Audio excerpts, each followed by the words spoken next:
Bon, il faut savoir qu'aujourd'hui, j'ai enfin eu mon examen de PQS, physique quantique et statistique. Et ça s'est plutôt bien passé en réalité, même si ça aurait pu mieux se passer. Je vous raconte. En réalité, moi, j'ai eu comme examen. En fait, l'examen était facile, hein. Carrément, je peux te montrer maintenant. Il est là. C'est. Voilà. J'ai ça comme énoncé. On avait 2 heures. Et il y avait 3 exercices. Et voilà. Il faut savoir que le cours de physique quantique est évalué en deux choses, deux parties. Il y a l'examen écrit, dans lequel on voit si tu sais faire les exercices et certaines démonstrations. Et il y a l'examen oral, où là, c'est vraiment pour la théorie. On va voir à quel point tu connais le cours. Donc moi, j'espère scorer dans l'oral plutôt dans l'écrit. L'écrit, c'est vraiment, on évalue ta capacité à utiliser les constantes physiques et tout, et les unités et les formules pour faire des exercices, quoi. On aura des problèmes dans lesquels il faut utiliser la théorie pour résoudre les problèmes, quoi. Les formules que tu as et les, bah voilà. On évalue ta capacité à faire des exercices et aussi à refaire certaines démonstrations, des fois longues, des fois courtes. Ok. Ici, il y avait 3 exercices. Le premier, c'est sur 7 points. Le deuxième, c'est sur 7 points. Et le dernier, c'est sur 6 points. Sur les 3 exercices, seuls 2 que j'étais en mesure de faire. Parce qu'il faut savoir que j'ai trop fait physique quantique, mais j'ai peu fait physique statistique. En vrai, c'est pas grave parce que, en fait, ce qu'on posait en physique statistique, en fait, c'est juste une démonstration. En fait, la démonstration qu'on a eue dans l'examen était sur physique statistique. Et je le savais en plus. Je sentais. En fait, je sentais que le prof ne va jamais demander de démontrer. Enfin, c'est rare qu'il nous demande de démontrer l'équation de Schrödinger à 3 dimensions. Il ne l'a jamais fait. Après, à 2 dimensions, il a pu le faire, mais en gros, tu vois, les grosses démonstrations difficiles comme ça, il n'a jamais fait ça et cette année encore, il n'a pas fait. J'aurais aimé parce que moi, j'étais prêt pour ça, mais bon, il ne l'a pas fait. Et justement, tu vois, hier soir, je savais qu'il allait le mettre sur le physique statistique. Genre, la partie sur le physique statistique, je savais qu'il allait mettre quelque chose. En fait, au fil des années, c'est les seules démonstrations qui met le plus, tu vois. Il y avait la distribution de Boltzmann-Maxwell, non, de Boltzmann, de Bose-Einstein, de Fermi-Dirac et de Maxwell-Boltzmann. En gros, en fait, ce sont des démonstrations parce qu'on montre comment on obtient les formules justement de densité de probabilité pour la répartition des particules dans un système donné. Et du coup, bah, ça c'est ce qu'il pose tout le temps. Et voilà, cette année encore, il a posé ça. Mais sauf que, bah, justement, c'est qu'il a de cette année, il n'a jamais posé, je pense. En fait, moi, j'ai pas, pour pas mentir, je bois de l'eau d'abord. Je n'ai pas regardé les anciens examens parce que,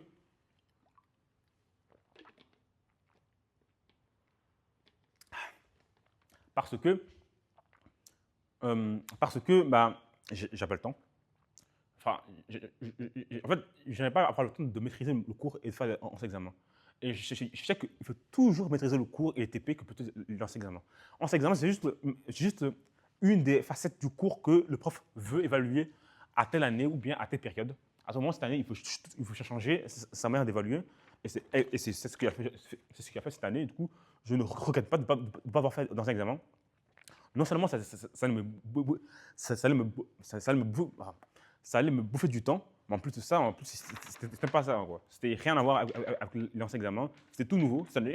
Et heureusement, en plus, c'est à mon avantage parce que moi, j'ai priorisé les TP et, et le cours théorique. Et à Polytech, et, et aussi dans les autres études, surtout à Polytech, ne te base jamais sur les anciens examens. Ils ne vont jamais. Enfin, des fois, ça se peut que le prof réévalue la même chose, tu vois, ou bien un truc similaire. Mais il ne faut pas se baser sur ça. Il faut toujours prioriser numéro un, les TP.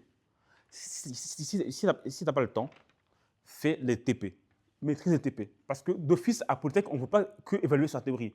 On va aussi évaluer sur les exercices. Après, ça dépend des cours. Il y a des cours où le prof le dit explicitement qu'il y aura plus de points sur la théorie que sur les exercices. Par exemple, analyse 0. Il y avait 30% d'exercices et 70% de démonstration. C'est un cours d'analyse, c'est un peu normal, mais c'est le seul cours que j'ai eu à Polytech qui était comme ça. Les autres, c'est 50-50. Des fois, c'est 70 des fois c'est 70%, 30% pour exercice, 70% et 30% théorique. Mais il vaut mieux toujours maîtriser le TP. Parce qu'en fait, le prof, en fait, il va même. En fait, c'est lui qui fait les TP avec l'assistant. Donc, c'est des exercices qu'il veut que nous, on sache faire. Donc, c'est sur ça qu'il va évaluer. Il va évaluer sur ça et pas sur les 11 examens qu'il a fait, lui. Justement, ces 11 examens, il a fait sur base des TP. Sauf qu'il a fait pour une époque, d'une manière donnée. Mieux vaut. En plus, les TP, ils changent au fur et à mesure des années. Ils changent. Du coup, il faut toujours s'adapter au TP actuel que tu as. Si tu es en BA2 ou en BA1, fais les TP de ton cours que tu as actuellement. Maîtrise-les. Durant l'année, sois sûr d'être à jour et de pouvoir parcourir tous tes TP. Comme ça, au blocus, tu peux les refaire, les maîtriser. Et à ce moment-là, tu peux faire l'ancien examen, voir comment le prof mélange ces trucs-là. Parce que le prof des fois, il ne va pas toujours mettre des exercices de TP. Des fois, il peut le mettre, comme aujourd'hui. Aujourd'hui, il a donné exactement un exercice similaire au TP, sauf qu'il y a un signe moins ici. Tu vois, il y a juste un signe moins. Sinon, c'est les mêmes questions. Je te promets, c'était les mêmes questions. En gros, tu avais 7 points gratuits dans le cours le plus dur de l'année. Juste parce que c'était TP. En plus, ce TP, je l'ai fait hier. Je savais qu'il fallait faire du TP. Cet exo-là, je l'ai fait hier. Malheureusement, je ne me rappelais pas de exactement tout ce que j'avais fait. J'ai juste rappelé de comment on faisait les choses. Mais les résultats que j'avais, je ne sais pas. Bon, de toute façon, ça ne servait à rien parce qu'ici, il y avait un mois qui changeait. Du coup, ça veut dire que tu n'allais forcément pas avoir les mêmes résultats. Mais en tout cas, la démarche, je me rappelle comment on l'a fait. Et j'ai refait la même chose. J'ai vu le corriger, j'ai compris et j'ai fait. Tu vois, les TP sont importants. Les TP sont importants pour deux choses. Un, dans le cas où le prof est d'humeur gentille, il remet un exercice similaire au TP, voire le même, bah, tu es capable de le faire parce que tu as compris comment faire. Et même si tu as un trou de mémoire, bah, vu que tu as compris, bah, tu le fais. Parce qu'en fait, à l'examen, tu auras toujours un trou de mémoire. Tu seras en stress. Il faut savoir qu'à l'examen, tu seras en stress. Que tu sois très stressé ou pas stressé, il y aura du stress. Parce que moi, même si je connaissais ça, hier, j'ai fait ça à l'aise. Hein. Mais aujourd'hui, je promets que je ne savais plus trop ce que j'avais vu hier. J'ai un peu oublié. Je n'ai pas assez dormi, tu vois. Mais je me suis juste basé sur ma compréhension de ce que j'ai fait hier, quoi. Hier, j'avais compris. J'ai juste refait comme si j'avais compris ce que, tu vois. Alors que si j'avais mémorisé, par exemple, une démonstration, par exemple, si c'était une démonstration, avec le stress, j'aurais oublié la démonstration. J'aurais oublié s'il y avait un plus ou un moins. J'aurais oublié parce que si j'avais juste étudié par cœur la démonstration, j'aurais oublié des signes. Enfin, c'est humain. À part si vraiment le truc là, t'as broyé comme jamais, même. En fait, si tu comprends pas si tu ne comprends pas ce que tu fais et juste tu étudies par cœur, avec le stress, tu vas oublier quelque chose. Et tu vas foirer parce qu'en fait, à tout moment, tu as oublié une chose qui va faire une chose qui est fondamentale dans la démonstration ou dans l'exercice, ou bien tu vas même oublier la suite des choses. Donc voilà. Et donc voilà, il faut faire un TP et le comprendre. Okay, il faut le maîtriser, carrément, il faut le maîtriser. Il faut pouvoir expliquer ces exos-là à tes camarades. Oui, aussi, à l'UNIF, il faut s'entraider. Quand tu t'entraides, toi-même, tu es gagnant parce qu'en fait, quand tu expliques à l'autre, tu comprends mieux la chose. Tu vois comment tu peux transformer ça dans un langage que toi et lui, vous connaissez. Et une fois que tu arrives à faire ça, en fait, tu comprends mieux la chose parce qu'en fait, tu as mis dans un monde que toi, tu connais. Donc, tu vas mieux le retenir, tu vois. Alors que si tu as retenu comme le cours l'a fait, c'est bien. Tu as compris, tu as retenu comme le cours l'a fait. Mais tu peux l'oublier. Dans 3 jours, tu auras oublié. Alors que si tu as pu l'expliquer à quelqu'un, comme moi je le fais avec la physique quantique tous les jours, enfin, pas tous les jours, j'abuse, mais quand je le peux, eh bien, je me rappelle des choses que j'ai montrées. Je me rappelle des choses. Parce que j'ai expliqué, j'essaie de changer ça dans ma langage et dans le langage des humains. Enfin, tu vois, je me suis approprié des choses.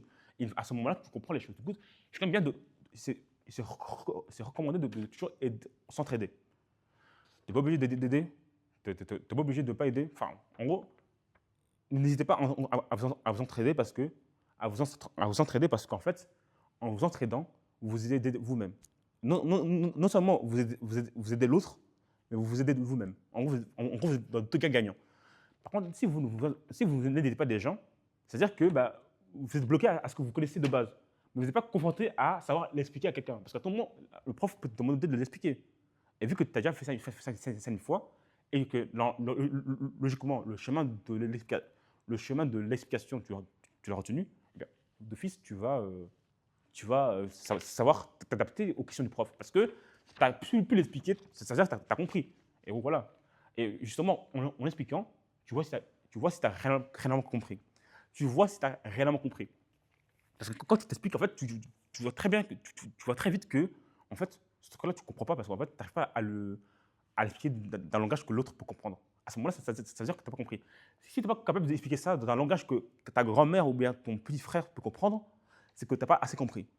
Au moment où tu es capable de comprendre, au moment où tu es capable de faire comprendre quelque chose à un public qui est étranger dans le domaine d'études dans lequel tu es, comme ton grand-père, ta grand-mère ou ton père ou ta mère, qui n'ont rien à voir avec l'étude que tu fais, à ce moment-là, sois sûr que tu as compris ce que tu t'expliques. Parce que tu as réussi à changer le langage du papier, du cours, dans le langage humain. Et ça, crois-moi, ton cerveau le retient mieux.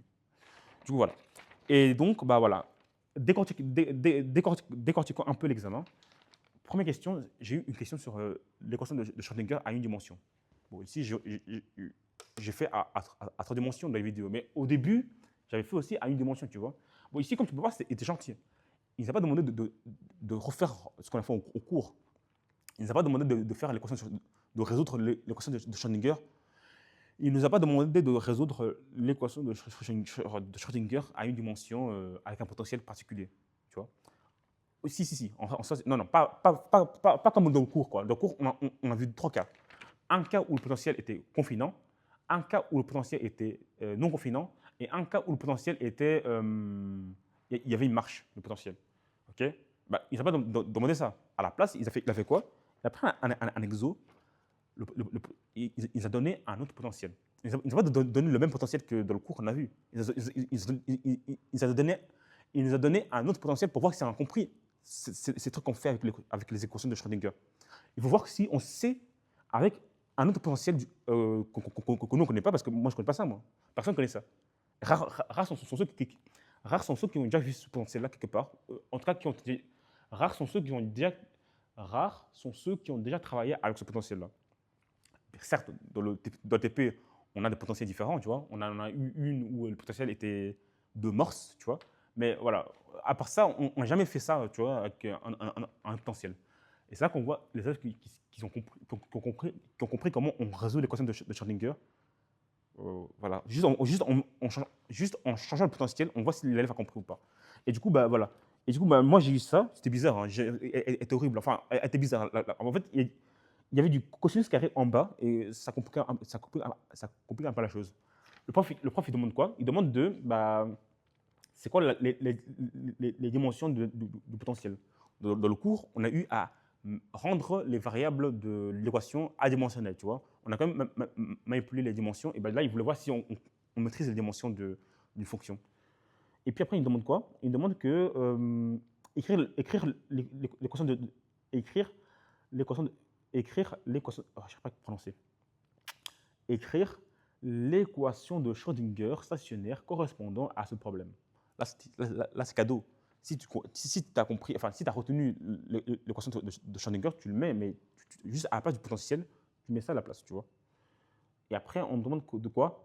Bah, vu la nature du potentiel, quelles sont les propriétés générales des énergies et des fonctions d'autres? Ah, par contre, ça c'est bête, j'ai oublié de répondre. En fait, j'ai mis pour plus tard, mais j'ai oublié de répondre. Ah, c'est bête ça. Un point perdu. Bon, c'est quand même dommage. En fait, c'est facile, hein, parce qu'en fait, ici, on sait que bah, les énergies seront. Enfin, bon, j'aurais pu baragouiner quelque chose. En tout cas, les fonctions d'onde seront. Ils seront. Attends. Hein. Le potentiel, je sais qu'il est, il est non confinant. Donc, les fonctions d'onde seront. Ils vont converger. Ils vont tendre vers zéro, vers quand on s'éloigne. Tu vois, ils vont. En gros, quand le potentiel est divergente, eh bien, les fonctions d'onde ils convergent vers zéro. Ça, c'est bête. Hein. Maintenant, je peux le dire, mais sur le moment, je ne sais pas quoi dire. Du coup, j'essaie, tu vois, en dernier. Quoi. Mais sauf que j'ai oublié qu'il y avait une question que je n'ai pas répondu. Ce qui est dommage. Et les énergies, bah, les énergies seront quantifiées, en tout cas. Quantifiées, je pense. En tout cas, ils seront quantifiés et aussi ils seront. J'ai oublié, enfin, je pense que quantifier ce serait déjà peut-être pas mal. Et puis après, on me demande de montrer que c'est une fonction stationnaire. C'est quand même le thème du cours sur les équations de Schrödinger. On résout des équations stationnaires. Et là, on voit si tu as compris c'est quoi une équation stationnaire. Ça aussi, je n'ai pas bien répondu. Mais après, on me demande de faire quoi? De calculer l'énergie qui correspond à ça. Là, j'ai su le faire parce que là, il fallait étudier un postulat en fait, il fallait savoir que l'énergie d'une fonction d'onde, c'est juste les valeurs propres, de cette fonction-là, par, par l'opérateur hamiltonien qui est plus ici, mais qui dérive voilà, deux fois la fonction d'onde. Et à la fin, on nous demande de calculer des valeurs numériques et tout, pour voir si on sait quand même faire ce genre de truc. Ici, c'était la fameuse, c'était la fameuse question de TP. Bon, c'était pas 100% gratuit, mais quand même, c'était quand même gratuit parce qu'en fait, la manière de faire, on sait le faire. Si on a bien fait le TP, sauf que l'énoncé change, les données changent. Ici, il y a un moins, alors que dans le TP, il y avait un plus, tu vois. Et ça change les résultats de tous. Et du coup, voilà, là, on veut voir si l'élève sait s'adapter, on va dire, quand on change un peu la situation. Tout le temps, tu auras toujours ça. C'est rare que le prof met exactement les mêmes questions et les mêmes énoncés qu'au TP. Il ne va jamais te mettre un TP. Au mieux, il te donne le même énoncé, il change les questions. Au mieux, ou bien il change l'énoncé et il pose les mêmes questions. Ça c'est le meilleur des cas que tu peux avoir, mais tu n'auras jamais 100% la même chose. Même en secondaire, tu n'auras jamais. À part si le prof vraiment, voilà, le niveau, enfin, un prof qui veut emmener ses élèves loin, il ne va jamais te donner le même exo que le cours. Parce que ça ne sert à rien, parce que ça ne montre pas que l'élève a compris. Ça montre que l'élève a retenu ce qu'il a fait. Mais pour voir qu'il a compris, on lui met une autre situation, deux questions, pour voir si vraiment, à quel point il a compris. D'abord, on met des questions qui ressemblent à ce qu'on a fait au cours, et puis après, on met des questions qui vont loin. Ça, c'est un peu la pédagogie des professeurs de maths normalement en secondaire. Et c'est un peu comme ça que tu dois pouvoir voir tes cours de maths. C'est un cours où tu apprends les choses, tu fais les exos, tu comprends les exos et voilà, tu solidifies un peu tes calculs et tout pour pouvoir le refaire à l'examen ou au contrôle. Et puis après, en fait, tu t'entraînes dans des exos plus poussés parce que, de un, des fois, c'est le prof qui donne les exos poussés, des fois, c'est à toi d'aller chercher ça loin. Souvent, tu es amené à aller chercher loin parce qu'en fait, le prof va donner des exos qui va te pousser à réfléchir plus loin. Des fois, il va te remettre le même type d'exo, voire le même. Des fois, il te mettra un autre qui est différent. Au plus tu fais des exos difficiles, qui sortent du cadre du cours, au plus tu es habitué à résoudre des problèmes. Et c'est ça qu'on veut en ingénierie, même dans ton examen d'entrée, c'est des gens qui savent résoudre des problèmes. Ça veut dire que c'est des gens qui savent, le cours, ils le connaissent. Les exos, ils savent le faire. Par contre, est-ce que ça peut faire les deux là? Ces deux là, tu vois, ces deux trucs là, est-ce qu'ils savent le faire dans un autre énoncé? Genre la même chose, hein, mais par exemple, à l'examen d'entrée, eh bien, tu as toujours une question qui s'appelle étude fonction. Tu auras toujours une fonction à étudier et tu auras souvent les mêmes questions qui reviennent et tout. Eh bien, justement, les questions, ils ne vont pas changer les questions. Ce qui va changer, c'est les fonctions à étudier. Ils seront toujours de plus en plus bizarres parce qu'en fait, on va voir à quel point l'élève est capable de faire ce qu'il sait faire avec des choses plus compliquées, des situations plus compliquées. Et quand tu y penses, c'est logique. Un ingénieur, il ne va pas résoudre des problèmes qu'il sait faire. Sinon, pourquoi payer un ingénieur? On va juste payer le même ingénieur. Non, je plaisante. Non, en vrai, un ingénieur, on l'embauche parce qu'il est capable de s'adapter. C'est ça qu'on veut former. Des gens qui s'adaptent aux nouvelles situations. En gros, on te pousse à réfléchir, à trouver des solutions quand on change de cadre. C'est-à-dire qu'il y a un cadre dans lequel tu es habitué. Tu sais travailler, tu es habitué, tu connais. Mais des fois, où tu as des choses qui changent, tu vois. Et là, on veut que tu t'adaptes à ces situations-là. Et du coup, les cours qu'on voit, ils sont non seulement utiles pour la connaissance, Mais tu vas voir qu'après un an, tu vas oublier tout ce qu'on t'a appris. Les cours, ce n'est pas trop pour ça en réalité. Les cours à Polytech, ce n'est pas pour que tu comprennes ces choses-là. Non, non, non, non, non, il faut les comprendre. Mais c'est pour que tu... En fait, ils ne sont pas faits pour que tu les retiennes. Pour que tu les retiennes, il a fallu diminuer le cours qu'il y a et la quantité à étudier. Non, non. Ce qu'on veut que tu fasses, c'est que en peu de temps, en un an, que tu puisses faire une série de problèmes, une série de questions, une série de théories, de démonstrations. On veut que tu puisses trouver des moyens pour pouvoir assimiler tout ça, pour faire un examen que le prof va cibler. Après cela, après un an, tu oublies, tu vois. Mais voilà, le but, c'est juste de te forcer à t'adapter, à trouver des solutions pour résoudre des problèmes. Non seulement pour gérer ton temps et la quantité massique des choses, mais aussi, même quand tu gères ton temps et tout ça, les exos que tu vois au TP et au cours, à l'examen, vont changer. On va voir à quel point tu t'adaptes au changement. Ici, comme tu peux voir, on a eu exactement le même exo qu'un TP, sauf qu'il y a un mois qui est apparu. Comment l'élève s'adapte quand il y a un mois qui apparaît. Et ici, c'est un exo.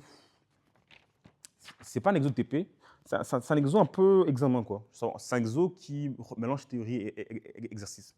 Ici, c'est un exo dans lequel on a un contexte dans lequel il y a le phénomène de Maser.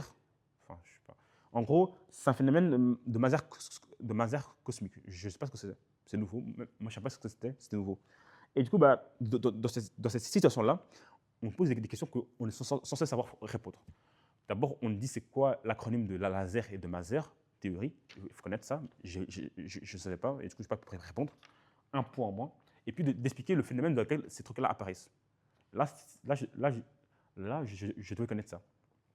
On a vu le laser dans le physique statistique, attention, parce que sur 6 points, tout ça, c'est physique statistique. Et on a vu le laser, comment Einstein a pu décrire le laser. En tout cas, a pu décrire quelque chose qui va nous permettre de créer le laser et tout. C'est lié au phénomène que Einstein a trouvé, qui est que les photons sont des bosons et qui peuvent occuper le même état. Donc, si on met plusieurs photons dans le même état, on crée ce qu'on appelle un laser, un truc du genre. J'ai répondu ça et tout. Je ne sais pas si ça sera accepté comme solution. Et puis après, on me demande quels sont les coefficients qui vont lier, on va dire, quels sont en gros, les paramètres qui vont définir ce problème de laser ou quoi. Là, on demande de mettre une formule et puis de démontrer. Tu vois, ça c'était la seule démonstration qu'il y avait dans cet examen. Elle venait de la physique statistique. Et donc, après, on dit quoi? Vu l'ordre de grandeur de la longueur d'onde de cette. Et puis après, après avoir demandé de démontrer et de dire qui a fait cette démonstration, qui nous a permis d'avoir cette démonstration, qui est Einstein, on va dire. On demande. Là, c'est un exo de TP. C'est un exo, je pense. Non, non, non, c'est juste, on me demande quelle est la nature de la transition. Est-ce que c'est une transition? Ah merde, j'ai envie de dire une transition vers le premier niveau excité vers le fondamental. Un truc du genre. Bon. Ce moment même, tu vois, j'ai oublié ça. Genre, j'ai pas mis ça parce que je sais pas ce que c'était ça. J'étais dans la panique parce que c'était nouveau. Parce que tu vois, la première question, je ne savais pas parce que c'est quoi l'acronyme de Maser et de laser? Je ne savais pas. Du coup, je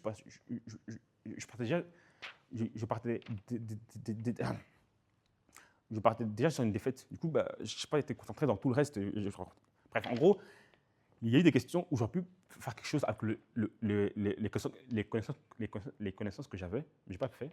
On va dire, il y a 3 points sur ça que j'ai perdu à cause de ça.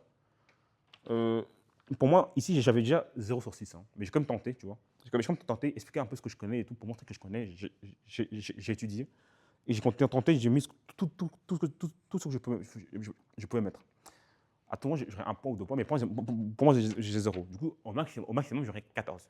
Mais dans les 14 points, on va dire, ici, je perds déjà 2 points. 1 point pour ça, parce que j'ai oublié de donner les propriétés générales de la fonction d'onde et les énergies qu'on obtient. Et 1 point pour, c'est quoi une fonction d'onde stationnaire. J'ai oublié ce qu'il fallait pour qu'une fonction soit stationnaire. J'ai mis, enfin, sur le moment, j'ai oublié, mais j'ai mis ce qui était logique pour moi pour le moment même. Et du coup, j'ai dit que bah, c'est une fonction qui. Enfin, tu vois, on avait des. Enfin, c'est une fonction cosinus carré. Et elle fait un dôme comme ça, tu vois. Et le dôme là veut dire qu'il bah, n'y a pas de nœud. Enfin, tu vois, on voit que c'est. Bref, ça ne diverge pas, quoi. Ça converge. Et voilà. C'est entre deux bornes. Ça, je n'ai pas dit, tu vois. Entre deux bornes, je n'ai pas dit. Bref, je, je considère que je n'ai pas de points. Du coup, je perds 2 points. Et donc, 2 points sur 14, ça fait 12 maximum. Et du coup, sur 12, et voilà. Est-ce que j'aurai la moyenne ou pas? Est-ce que j'aurai 12, 10 ou moins? Tu vois? Le reste, tout dépend si j'ai bien calculé ou pas. Ça, là, j'étais un peu déstabilisé, mais la démarche était bonne, je le sais. Juste que, bah, vu que c'est nouveau, j'ai dû faire des choses que je n'ai jamais fait avant. Comme j'ai dit, hein, ça, c'est un exode TP. Mais sauf que, on a juste changé un enseignement et tout a changé. Tu vois, les résultats, tout a changé. Et en le faisant, bah, je sais pas, enfin, tu vois, j'avais des résultats, mais ça ne ressemblait pas à ce que j'avais dans TP, tu vois, parce que, voilà. Et je ne sais pas si c'est parce que c'est fait exprès, parce que à tout le monde, c'est à cause du moins qu'ici, ou bien parce que j'étais totalement à côté de la plaque. Je ne sais pas. En tout cas, au maximum, j'ai 12 sur 20. Au minimum, je veux dire. Non, non. Tu vois, dans le minimum que je peux avoir, j'ai 12 déjà sur 20.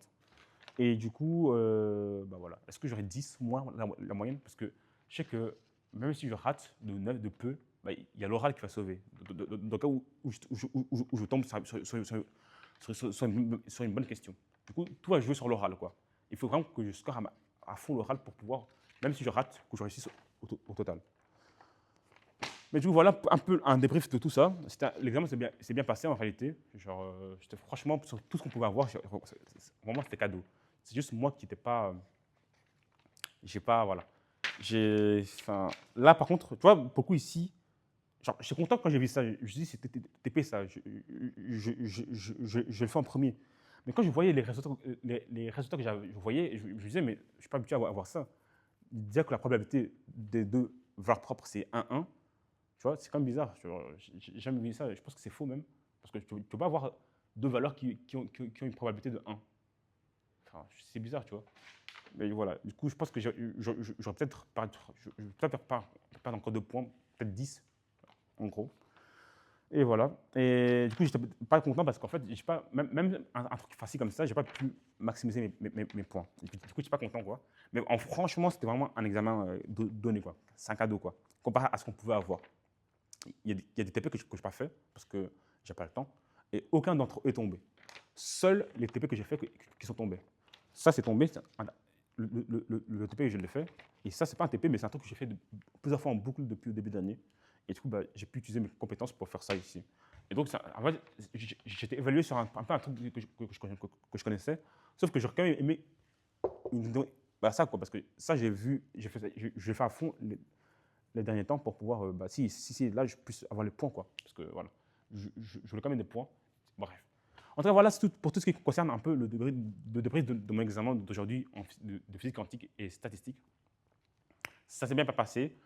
Mais juste que, bah voilà, est-ce que j'aurai la moyenne ou pas, je ne sais pas. Mais ça s'est bien passé parce qu'en fait, l'énoncé, en fait, de manière objective, ça s'est très bien passé. Parce que c'était des exos faciles à faire que toute personne qui ont fait bien le TP et tout, ouais, qui a fait le TP et qui ont compris le TP pouvaient faire. Et bien sûr, qui sont bons en maths, bien sûr, parce que si tu n'es pas bon en maths, tu peux pas, tu vois. Voilà. Et voilà, c'est tout. Et enfin, voilà. En tout cas, tout cela, on rend 14 sur 20 en moyenne. S'ils sont très bien, voilà, s'ils ont bien répondu aux questions bonus là, non, gratuit. Tu vois, aux questions faciles comme ça, ils auront 14. Et les 6 points qui restent, c'est pour la question qui était vraiment de nouveau, quoi. C'était sur les masses cosmiques. Ça dépend des gens, s'ils ont vu la chose, s'ils ont compris la chose. Voilà, quoi. Et du coup, voilà. Mais de manière subjective, pour moi, ça ne s'est pas trop bien passé parce que j'aurais pu quand même. En gros, j'avais perdu des points bêtement. Si à la limite, j'ai fait tout ce que je pouvais faire, tu vois, à ce moment-là, je me dirais, ok, c'est bon. Juste pas pu faire tout, mais au moins ce que je peux faire, j'ai pu faire. Mais même ce que je pouvais faire, en fait, j'ai pas bien fait ça, je pense. Et du coup, voilà, je suis un peu déçu sur ça. Mais c'est la vie, hein. On voit ce que ça donne l'oral. Au pire, je peux avoir 14, hein, enfin, avec l'oral et tout. Mais bref, on va voir. On prépare quand même l'oral comme il faut et voilà. En tout cas, bah, merci de m'avoir écouté et porte bien.